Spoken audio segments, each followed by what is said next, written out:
జగన్మోహన్ రెడ్డి అంటే ఆయనకు మతి లేదు. ఎందుకంటే ఆయనకు ప్రతిపక్ష హోదా ఇస్తే అసెంబ్లీకి వస్తానంటాడు ఆయన. ఇదేంటి చిన్నపిల్లలు చాక్లెట్ ఇస్తే ఆడుకోవడానికి వస్తా అన్నట్టుగా? అంటే 5 సంవత్సరాలు ముఖ్యమంత్రి చేసిన ఒక వ్యక్తి కనీసం ఇంగిత జ్ఞానంతో మాట్లాడాలి కదా. ప్రజలు మీకు ఇవ్వలేదు ప్రతిపక్ష హోదా, మేమెందుకు ఇస్తాం? మేము ఎలా ఇస్తాం? మేము ఇస్తేనే వస్తాం అసెంబ్లీకి, లేకపోతే రామా? అదేం మాట్లాడండి? అసలు ఒక ముఖ్యమంత్రి చేసిన మనిషి మాట్లాడాల్సిన పత్తేనాది? మరి మీకు పార్లమెంట్లో ప్రతిపక్ష హోదా ఉందా? ఎంపీలను ఎలా పంపిస్తున్నారు? ఇక్కడ మీరు ఎందుకు రారు? ఓకే, మీరు మరి కౌన్సిల్కి ఎలా పంపిస్తున్నారు మనుషుల్ని? కౌన్సిల్లో మీకు 30 మంది ఉన్నారు కాబట్టి పంపిస్తాం. అక్కడ ఎందుకంటే అడ్డగోలుగా అరవచ్చు, అడ్డగోలుగా మీదన పడి తిట్టొచ్చు అని. కానీ చంద్రబాబు నాయుడు గారి ప్రభుత్వంలో, ఈరోజు కూటమి ప్రభుత్వంలో మీరు అడ్డగోలు తిట్టడాలు, అడ్డగోలుగా మాట్లాడాలు కుదరవు. మీరు అసెంబ్లీలో 11 మంది.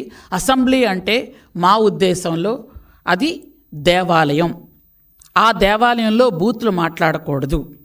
ఖచ్చితంగా మనుషులు అక్కడ అందరి ప్రజలు తాలూకా కష్టకాలం మాట్లాడాలనే ఉద్దేశంతోనే ఈరోజు ప్రజలందరూ కూడా 94% మమ్మల్ని గెలిపించి కూటమి ప్రభుత్వాన్ని అక్కడ ఉంచారు.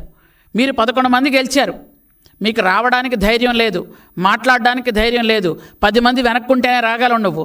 11 మంది మీరు గెలిచారు, 10 మందిని ఆ 10 మంది వెనక్కున్నారు, కానీ ఆ 10 మందితో బయటకు రాలేవు. గత 5 సంవత్సరాల్లో నీ అదృష్టం బాగుండో మా దరిద్రమో మా దురదృష్టమో కరోనా వచ్చింది. కరోనా పేరు చెప్పుకొని 3 సంవత్సరాలు ఇంట్లోనే ఉన్నావు. మిగిలిన 2 సంవత్సరాలు ఎక్కడికైనా వచ్చి పలకరించావా? కనీసం కరోనాలో చనిపోయిన వాళ్ళని ఒక్కరైనా పలకరించారా? అది తగునదిరమ్మా అనుకొని ఎక్కడైనా ఒకరికి ఒంట్లో బాగోపోతే 6 నెలలు బయటకు వచ్చి పలకరించడం అంట.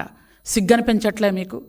కరోనాల సమయంలో వేలాది మంది చనిపోయారు, చాలామంది నిరాశ్రయులైపోయారు, ఎన్నో ఉపద్రవాలు వచ్చాయి. మీరు వచ్చినప్పుడు వరదలు వచ్చాయి, చాలా సునామీలు వచ్చాయి. అప్పుడు ఒక్కరి దగ్గరికి వెళ్ళి మీరు పలకరించారా? ఒక్కరి దగ్గరికి వెళ్ళి మాట్లాడారా? కనీసం ఒక్కరికైనా చేయూతిచ్చారా? కనీసం మీ ఇంటి చుట్టుపక్కల చాలామంది అమ్మాయిల్ని చంపేసి, చాలామంది మీద రేప్ అటెంప్ట్ చేసి చాలామంది చచ్చిపోతే కనీసం ఒక్క అమ్మాయినైనా పలకరించారా? కానీ ఈరోజు మాత్రం తగుదనమ్మా అని బయటకు వస్తున్నారు. ఎందుకు? అధికారం పోయిన తర్వాత మీరు బయటకు రావాలనా? ఆ రోజు మీరు బయటకు వస్తే మనుషులే కాదు, పొరపాటు ఎక్కడైనా బయటకు వస్తే మనుషులతో పాటు చెట్లు చేమలు కూడా ఏడ్చే పరిస్థితి తీసుకొచ్చారు. చెట్లు కొట్టేయడం, స్కూల్కి సెలవులు ఇచ్చేయడం, రోడ్లు ఎక్కడ పడితే అక్కడ గుంతలు తవ్వేయడం, పరదాలు కట్టేయడం, పోలీసులు పరిగెత్తించడం, మమ్మల్ని అవసరస్టులు చేయడం ఒకటా? బ్రిటిష్ వాళ్ళ పరిపాలన కన్నా చాలా చాలా దారుణంగా చేసిన మీరు ఈరోజు నీతి గురించి, న్యాయం గురించి, ధర్మం గురించి మాట్లాడే అర్హత మీకు అసలు ఉందా? మీరు 10 సార్లు కరెంటు బిల్లులు పెంచి ఈరోజు మళ్ళీ తగుందమ్మా అని మీరే వచ్చి ధర్నాలు చేస్తున్నారు. మీకంటే ఎలాగో బుర్రపోయింది నాకు తెలుసు, అర్థమైంది. ఎందుకంటే 94% ఎప్పుడైతే మేం గెలిచామో జగన్మోహన్ రెడ్డికి పూర్తిగా మతి చెడిపోయింది. కానీ ఆయన దగ్గర ఉన్నటువంటి కొంతమంది విజ్ఞత కలిగినటువంటి లీడర్లు ఉండుండొచ్చు, వాళ్ళైనా చెప్పాలి కదా.